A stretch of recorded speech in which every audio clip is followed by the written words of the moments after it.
This clip is from my conversation with Richie Landward, a trauma therapist and advocate who spent years helping people see that shame, fear, and even PTSD don't mean you're broken. They're places from where you can start to heal. C's and D's and everything else, but I'm doing good in God's world, right? It didn't fly. And so I barely got into college at the University of Utah. I felt lost and didn't know where to take my life. So my dad said, why don't you take a service learning class? So I took a class from Dr. Tom Malloy. I remember the first day, I'm sitting in the back of the class with my feet on the desk, just kind of not paying attention. And he walks up, and you probably can't do that in this day and time, but he kicks my feet off the desk and sits me straight up. He's like, Landward, I'm going to make you a straight A student this semester. Wow. And so the class was, we took all of us, I think 25 of us as students, to Cuernavaca, Mexico to do service learning.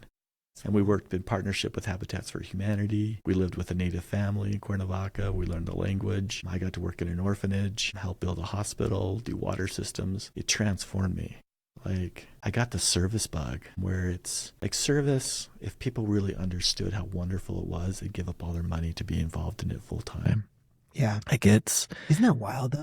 it's so So cool. counterintuitive. Yeah. You think, gosh, I'm gonna give up my time. I'm gonna focus on other stuff, and I'm just gonna be happier than I've ever been in my life.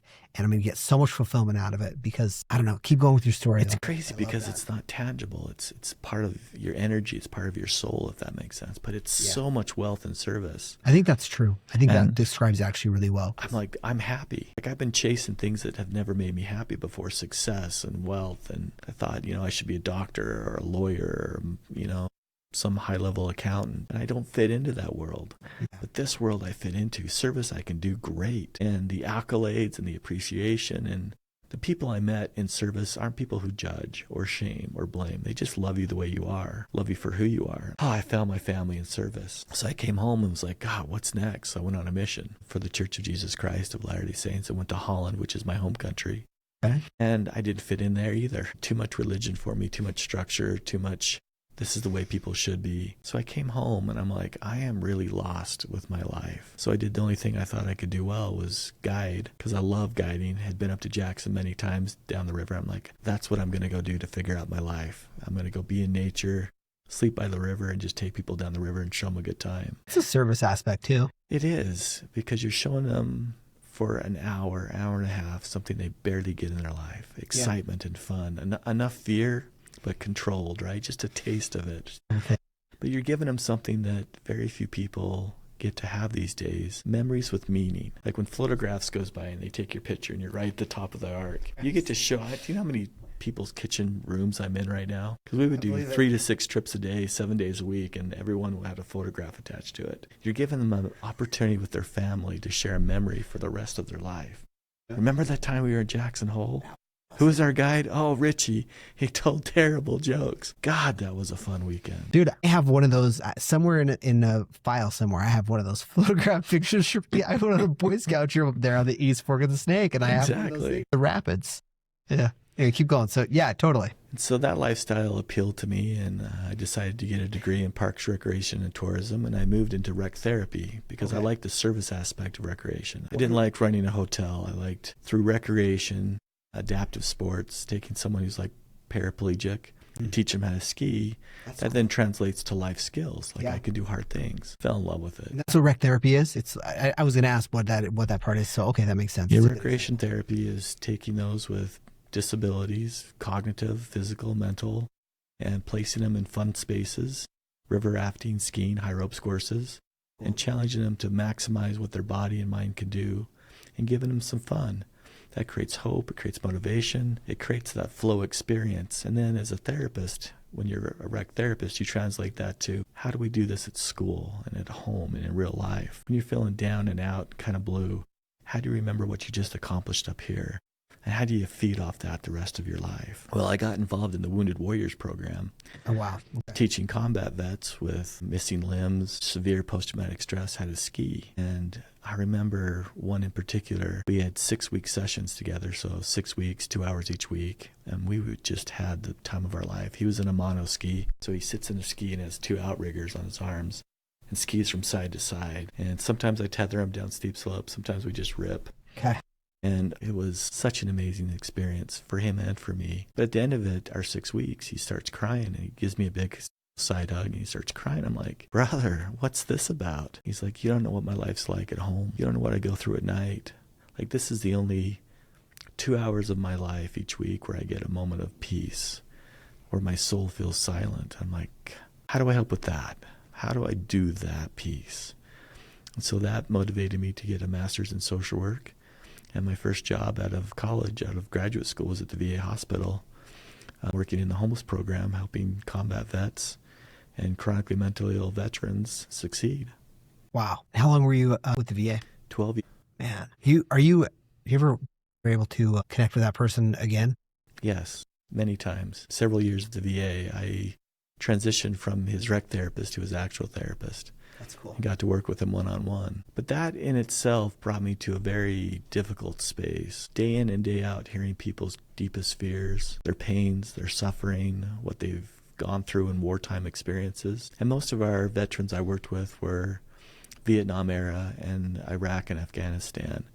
And they saw some pretty awful things. And my job was to listen to those things and help make sense of it, help to find meaning. Wow, did that take a toll on my soul? Yeah. I'm just a young kid from Salt Lake City who loves the outdoors, and now I'm working with combat vets telling me stories that are incomprehensible to most humans, day in and day out. That led to a period of my life that I'm very open about now, where I almost took my life.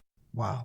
It just got to be too much. And I didn't want to take my life. I just wanted a good night's sleep, because I started to have nightmares and intrusive thoughts and panic attacks and anxiety. And Sunday night would roll around. I'd be like, I don't know if I can hear one more story. I don't know if I can go to work tomorrow and hear a combat veteran tell me what they've experienced in war and how they lost friends and close brothers and what they saw and experienced. I don't know if I can do this. It's because I was afraid of my own fears, if that makes sense. Yeah. I became afraid of fear. Wow. I didn't know how to befriend it, so guess what I tried to do? Fix it. Oh, interesting. That's not what I was going to guess, but yeah, keep going. If I can fix it in you, if I can fix it in you as a combat vet, then I can probably fix it in me too. And so I used my training and my knowledge. I studied under Edna Foa, Aphrodite Metastas, Lisa Nazovitz, Dr. Stanley Block, Dr. Glover.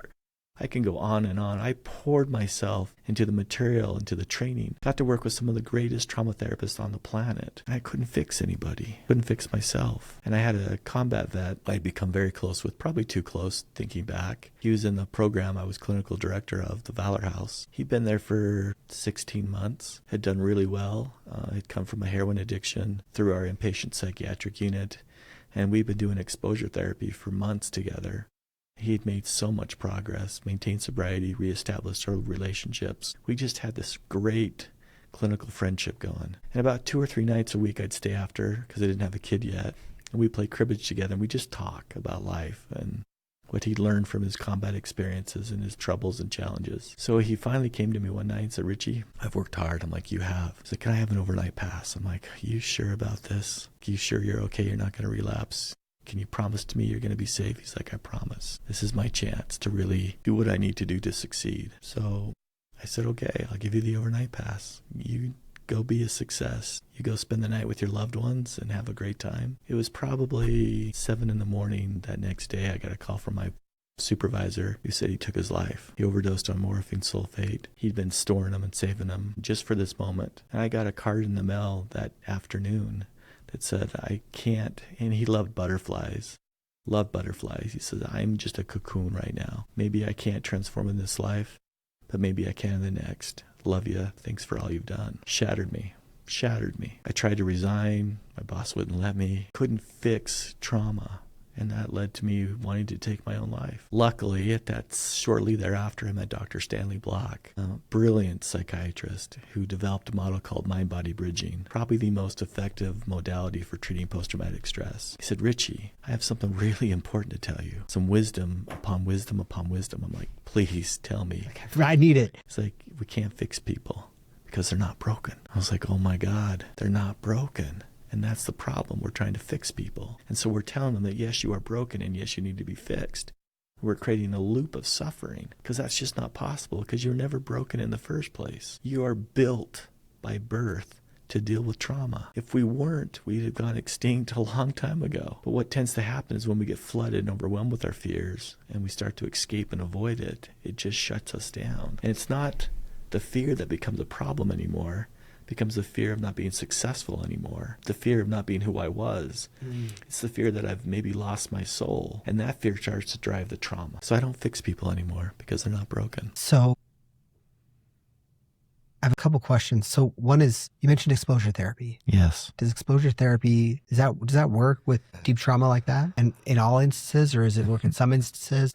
So I love the work that was done by Edna Foa to develop exposure therapy. It was a needed step. And with anxiety and maybe single episode traumas, it works well. The idea is that if you see it over and over again, talk about it, you become desensitized to it. It doesn't have the same grip to you. The challenge is it's very difficult to go through if it's not just a single episode. Because if you're a combat trauma or a first responder, where do you even start? Like, which trauma do you pick? And to relive those time and time and time again? No, and I could see that. this is a powerful point that we've come to understand is they don't want to forget their trauma. They don't want to become numb to it. Those were humans they lost, friends, brothers. They never want to lose that experience in their hearts and in their minds and in their souls. And we're trying to take it away from them. So we learned very quickly that if few do well in exposure therapy, most can't get through it. And so there had to be an alternative way. And that's when Dr. Stanley Block and I collaborated, and we produced a book called Treatment for Trauma by Mind-Body Bridging, or Mind-Body Bridging Treatment for PTSD. And it changed how we saw trauma. And that came about from a lot of help from the best trauma therapists in the country. Lisa Najovitz and Edna Foa really helped us out by helping us understand the cognitive piece.